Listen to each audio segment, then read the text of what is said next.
So the story of One Piece can move forward from here.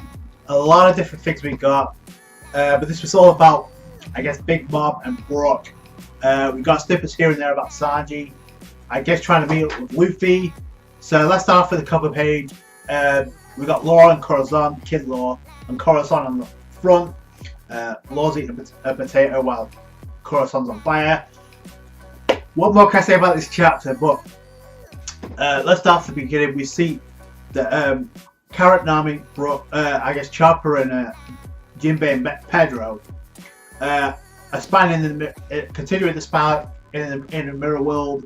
And one of the things I predicted was, one, they would meet up. Number two, they would go to a mirror that was closest to the poneglyph room, and that's exactly what they did, because they managed to see Brook and Big Mom.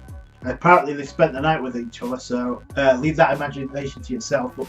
But no, seriously, Zeus, Prometheus, and even like Jinbei is kind of like is surprised by Brook keeping it together, like, because now we know that Brook managed to get a copy of the Royal Poneglyph by the end of this chapter. But the way everything was building itself up, like, it would seem like it was doomed to fail, because, okay, let's retract.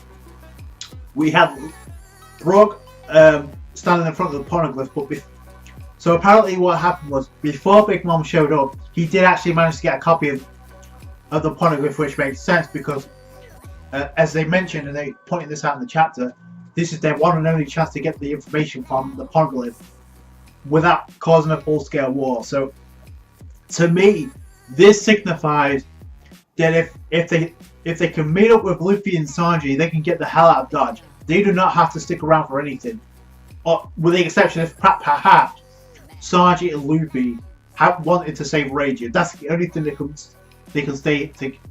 That would only keep the Straw Hats to stay on Whole Cake Island, because other than that, what else is there to stay for? Because Sanji's met up now. By the end of the chapter, Sanji has finally caught up to Luffy. We know what he's gonna do. We saw the condition that Luffy's in, so he's definitely gonna feed Luffy. Luffy's gonna get a power boost, and he's gonna kick ass. And Big Mom, the dumb bitch herself, she woke up several fucking times. She thought, well, when the Straw Hats were on the move trying to get back Brook, the thing about it is, each time they tried, Big Mom thought it was a fly, so she just used the never-ending creativity to destroy the room. And pretty much, there was one part where Nami tried to get her hands on Brook, get hold of Brook, and Big Mom was going to straight up squash Nami like a fly, but Jinbei, shades of I guess Marineford, took the hit, and obviously still standing, so that was impressive. He took the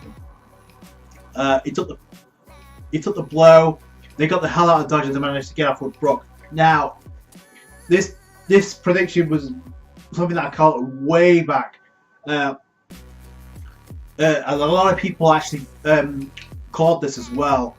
I think Sawyer Seven Major made a prediction in this that if Brook was able to get a copy of the Royal Poneglyph, and even though they did a strip search of Brook, one of the hiding places that he could have stored the information or the rubber was in his skull, because we've seen that before, and that's exactly what happened. And Brook gets top marks for this chapter, certainly, maybe in this arc, because now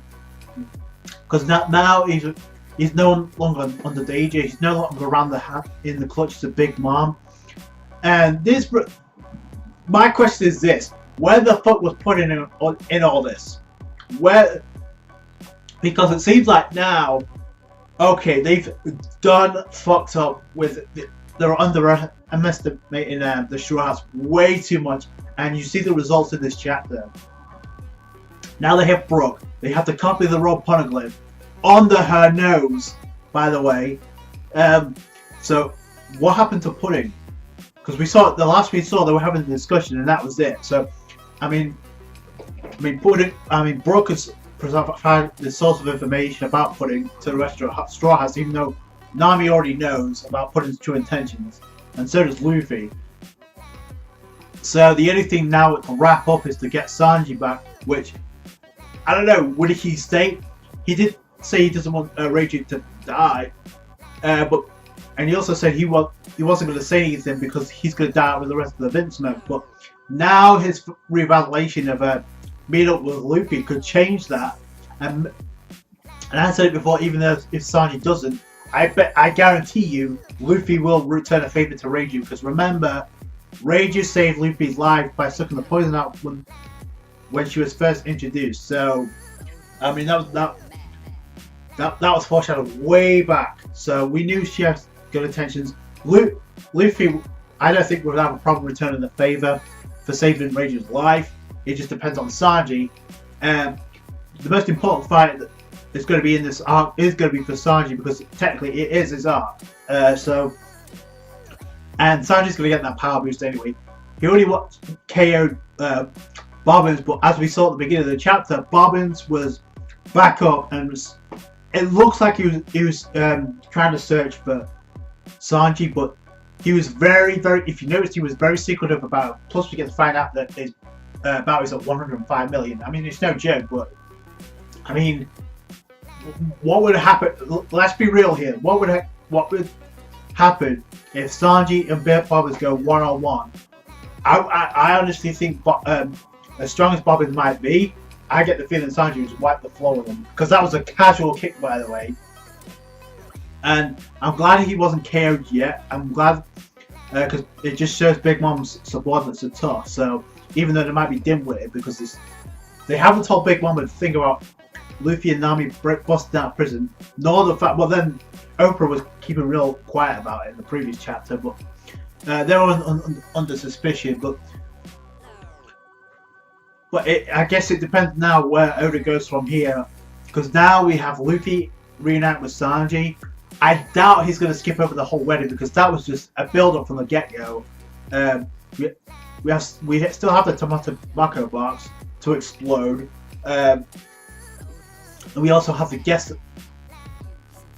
arrive. We have the rest of the Vince Smokes. Who knows what they're going to do? But all in all, I thought it was a decent chapter. A very straightforward chapter when it comes to like the Brook and the Big Bomb situation. Brook, I gotta say, top marks for getting his hands on the rubber of the Rob Poneglyph. So I guess now Luffy's one step closer to becoming the Pirate King, as long as they don't lose those rubbings of the Poneglyph. But I guess now they have to get those the copy to Robin, who can decipher them on Wano. Speaking of which, what do you think is going down on Wano? Anyway, that's it from me. Thank you guys so much for watching. Like this review if you did, appreciate that. Give it a thumbs up, I appreciate that. Don't forget to follow me on Twitter and Google+. It's lit there. Subscribe to the channel, and I'll catch you guys on the next one. Bye.